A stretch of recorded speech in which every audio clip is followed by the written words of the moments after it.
All right. Welcome to another episode of the OSRS Intelligence Briefing, where we decode global conflict and translate them into actionable insight for Africa's security resilience.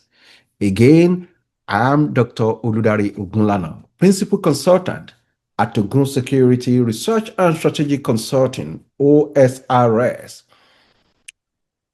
This briefing is a continuation of our previous analysis of Israel-Iran conflict, where we explore the cyber and counterterrorism implication for Africa.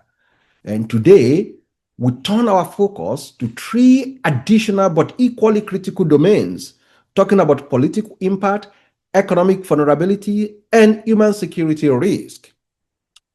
As we record this episode, a major escalation has just occurred, according to the breaking news report from CNN.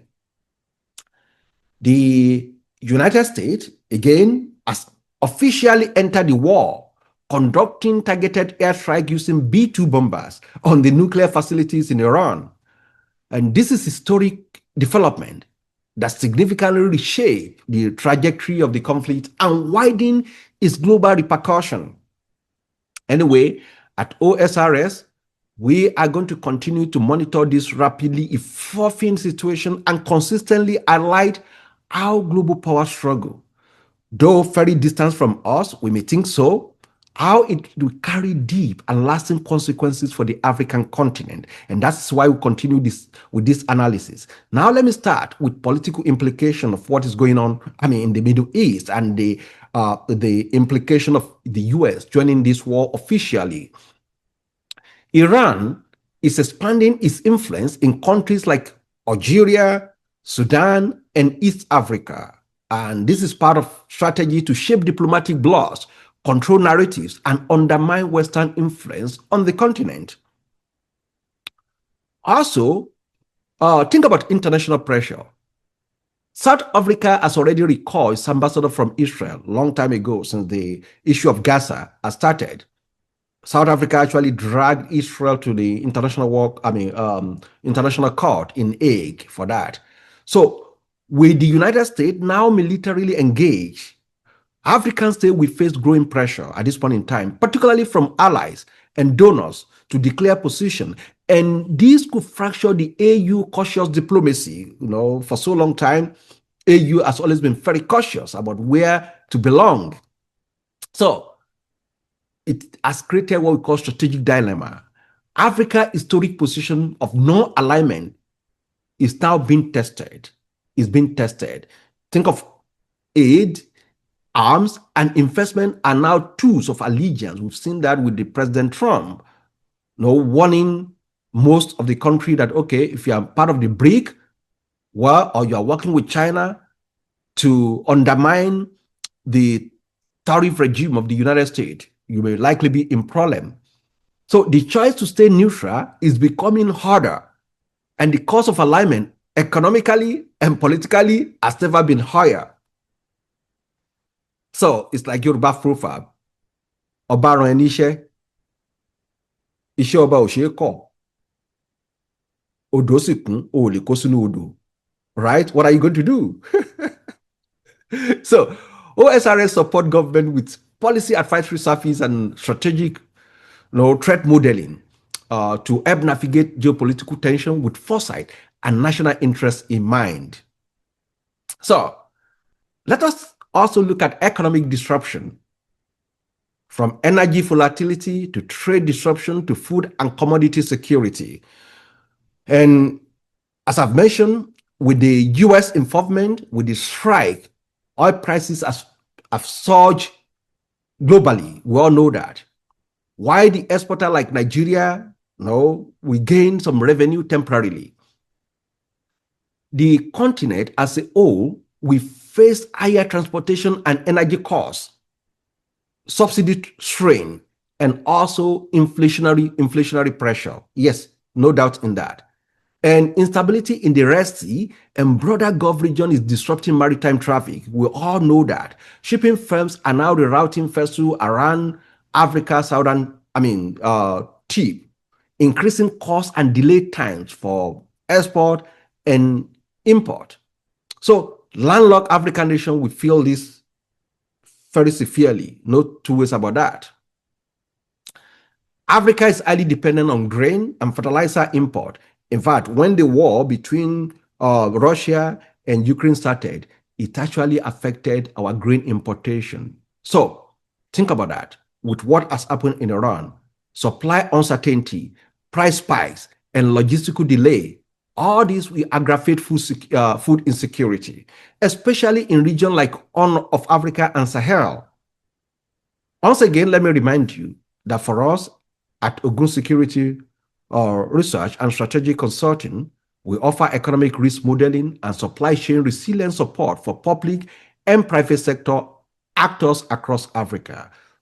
Try and reach out to us.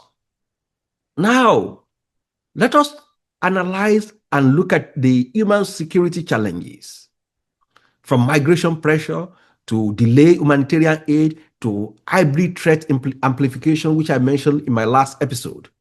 So a broader war involving the US will push more refugees from Iran, Iraq, Syria, and Lebanon.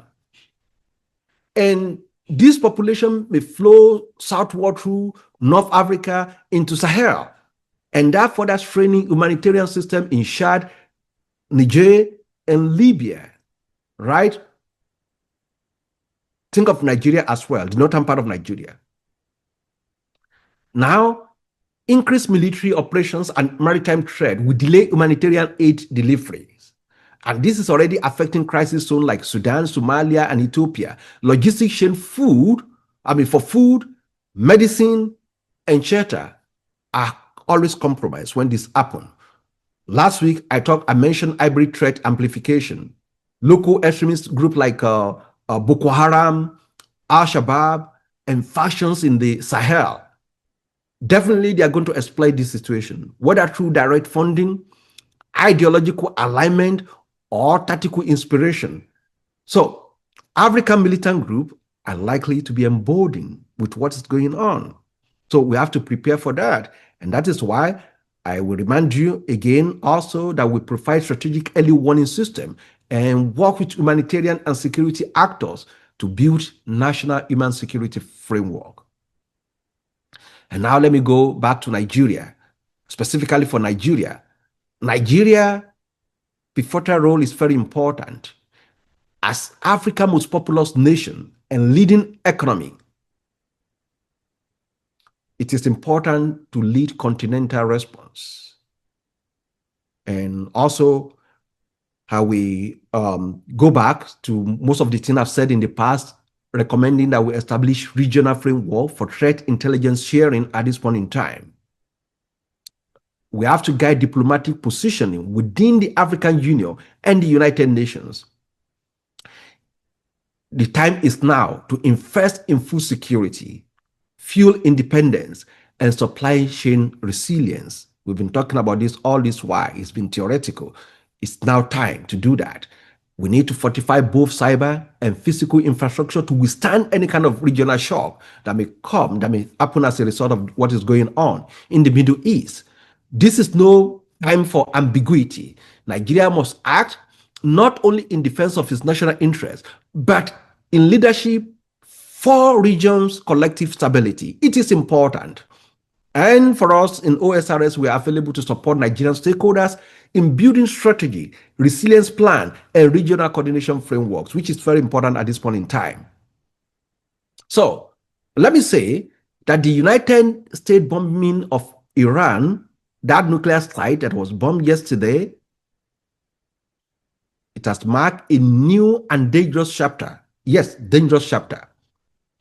We don't know how it's going to end. We don't know how Iran is going to respond. And this conflict is no longer a regional crisis. It has become a global confrontation. And Africa is within its sphere of impact. Anything can happen.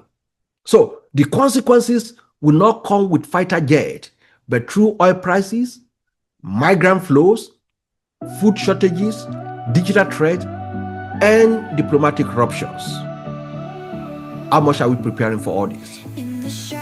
So, Africa must not stand idle.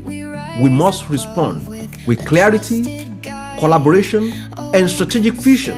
So, and that's why we all want to invite all government officials, academic institutions, civil society actors, and private sector leaders to engage with us. Let us prepare not just to survive this wave of disruption, but to lead the continent into secure and suffering future. I invite you to visit our website www.ugusecurity.com or contact us through our official email contact@ugusecurity.com to see how we can work together. Again, I'm Dr. Oludare Ogunlana. Thank you for joining me. I want you to stay alert. I want you to stay resilient. And don't forget to like and share this message. Thank you, and thank you once again. God bless Africa. God bless the world. May peace reign. Amen.